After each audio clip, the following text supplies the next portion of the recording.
You feel alone, stuck in silence, wondering if your purpose will ever come alive.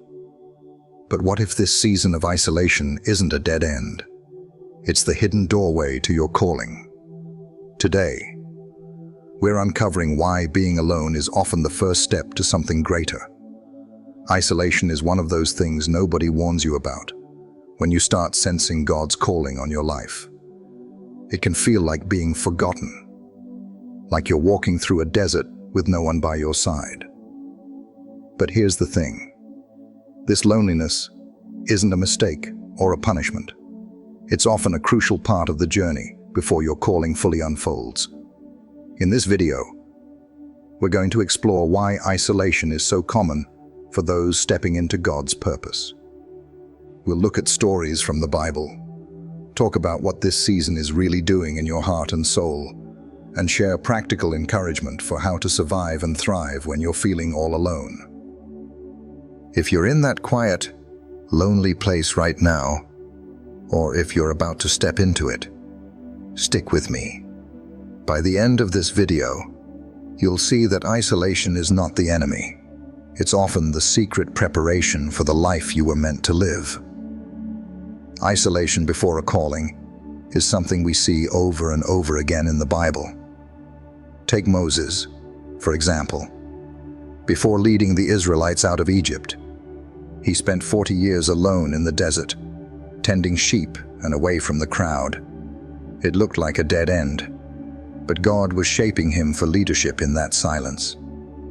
Then there's David, the shepherd boy who would become king. He spent years on the run, hiding in caves, isolated from family and friends. That time of solitude wasn't wasted. It was when his faith deepened and his heart for God grew stronger. Jesus himself knew the power of isolation. Before beginning his public ministry, he spent 40 days in the wilderness, alone, fasting, and facing temptation. That time prepared him for everything that was to come. Even Paul, one of the greatest apostles, faced seasons of solitude and hardship that refined his mission. Isolation often forced him to depend on God like never before and sharpened his focus on the calling ahead. So why does isolation come before your calling? Because God uses these quiet seasons to prepare you in ways you can't see yet. It's like the quiet before the storm, the stretching before the breakthrough. In isolation, you learn patience and perseverance. You confront your fears and doubts. You discover what's really in your heart, your motives, your strengths, and your weaknesses. It's a refining fire that melts away what doesn't belong and strengthens what does. Spiritually, isolation forces dependence on God alone. When there's no crowd, no distractions, no applause, you're left with just you and Him. And that's where true calling takes root. Emotionally, isolation can be tough. It's normal to feel lonely, forgotten, or discouraged. But those feelings don't mean you've been abandoned. Often, they mean God is working quietly inside you.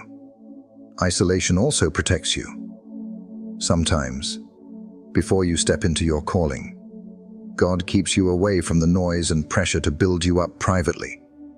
This time is sacred preparation. But it's not just about waiting, it's about growing. Isolation shapes character. It teaches humility, discipline, and trust. It challenges you to keep faith when the path is unclear. Many people give up during this season because it feels like nothing is happening. But that's exactly when God is most active, working behind the scenes. So how do you survive this lonely stretch? First, embrace the solitude as God's training ground, not punishment. Second, stay connected to God through prayer and scripture. He speaks loudest in the quiet. Third, keep your eyes on the calling ahead, not on how long the wait is. Recognizing that isolation is part of the process can turn your frustration into faith, your loneliness into learning, and your waiting into preparation. And here's the good news. Your isolation will not last forever. It's the preparation stage for the purpose God has for you. When the time is right, you'll step out stronger, wiser, and ready to walk fully in your calling. But here's the challenge. Isolation is hard. It feels like being forgotten or left behind. When you're alone for a long time, it's easy to start doubting if your calling is real or if you're even on the right path. You might wonder why God hasn't moved yet, or worse, if He's even listening. The problem is that many people give up during this season because they don't understand its purpose. They get discouraged, lose faith, and walk away from the calling God has placed on their lives. Others try to rush the process, stepping into their calling before they're ready, which can lead to failure or burnout. Isolation also brings a lot of emotional and spiritual battles. Feelings of loneliness, fear, and confusion can overwhelm you. Without support, those moments can feel like the end of the road instead of a step towards something greater. And sometimes, people around you don't understand either. They might expect you to be further along or question why you're still in this quiet place. That pressure can make isolation feel even heavier. So the problem isn't just the isolation itself, it's how we respond to it. Do we see it as a curse or a blessing? Do we let it break us or build us? The truth is, isolation is part of God's refining process. But it takes eyes of faith to see it that way, when the weight feels endless and the silence deafening. It's a battle between your feelings and the promises God has made. Recognizing this problem is the first step. You're not alone in feeling this way, and the struggle is part of the journey, not the end of it. But how do you hold on when everything inside screams to quit? How do you embrace the silence instead of fearing it? That's what we'll explore next. To hold on during isolation, you first have to change how you see it. Instead of seeing it as a dead end or punishment, begin to view it as a sacred season, a time God uses to prepare you for what's ahead, just like a seed must be buried in the dark soil before it can sprout. Your calling often requires a hidden, quiet period before it blooms. Use this time to grow your faith. Spend time with God in prayer. Read His Word, and listen for His voice. When you're isolated from people, God becomes your closest companion, and that deep connection strengthens you in ways you can't get any other way. Lean into the lessons isolation brings. It teaches patience when you want everything now. It builds perseverance when you want to give up.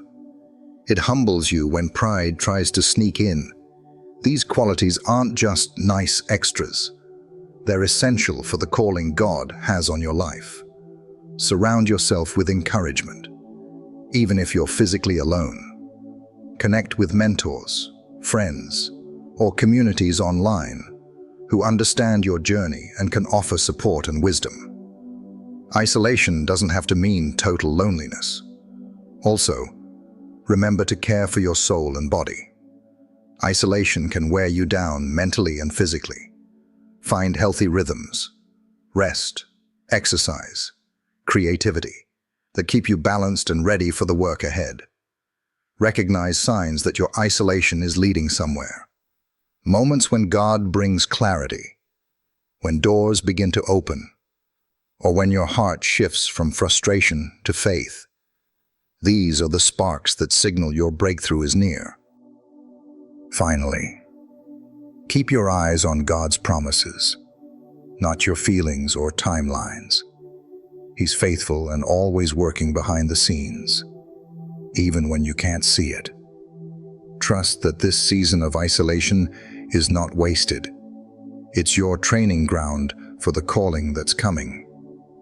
By embracing these truths, you transform isolation from a prison into a classroom.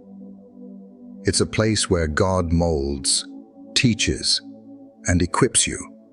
So when your calling arrives, you're ready. There's a story that perfectly captures this truth about Joseph in the Bible. He was sold into slavery by his own brothers, thrown into prison for a crime he didn't commit, and left isolated from everything familiar. For years, he waited in darkness, alone and forgotten. But during that time, God was preparing Joseph for something greater. His time in prison was shaping his character, building wisdom, and positioning him for leadership over Egypt. When the moment finally came, Joseph didn't just survive, he thrived, saving countless lives through God's plan. Joseph's story reminds us that isolation is often the dark room where God prepares his chosen ones. It may feel like your story is on hold, but God is working behind the scenes, orchestrating your breakthrough. Just like Joseph, your isolation isn't wasted time, it's your preparation time. The struggles, the loneliness, the waiting, they're all part of God's plan to make you ready for your calling. That moment when everything changes isn't always obvious, but when it comes, you'll see how every lonely day led you there. And that's why isolation often comes before your calling. It's the quiet before the storm of your destiny. To wrap this up, remember that isolation is not a sign you've been forgotten or abandoned. It's often the most important part of your journey, the time when God is quietly preparing you for what's next. The loneliness and silence can feel unbearable, but they're shaping your faith, character, and readiness in ways nothing else can. You've seen from Scripture and stories like Joseph's that isolation comes before the breakthrough. It's God's way of refining you, teaching you dependence, and strengthening your spirit for the calling ahead. So if you're in that quiet place right now, don't despair. Embrace the season. Stay connected to God. Keep growing, trusting, and preparing. Your calling is coming, and when it does, you'll step into it with a strength and wisdom that only this time alone could have given you. Trust God's timing, trust the process, and know that your isolation is not wasted. It's your preparation for greatness. If this message encouraged you, watch the next video on how to stay faithful during seasons of waiting.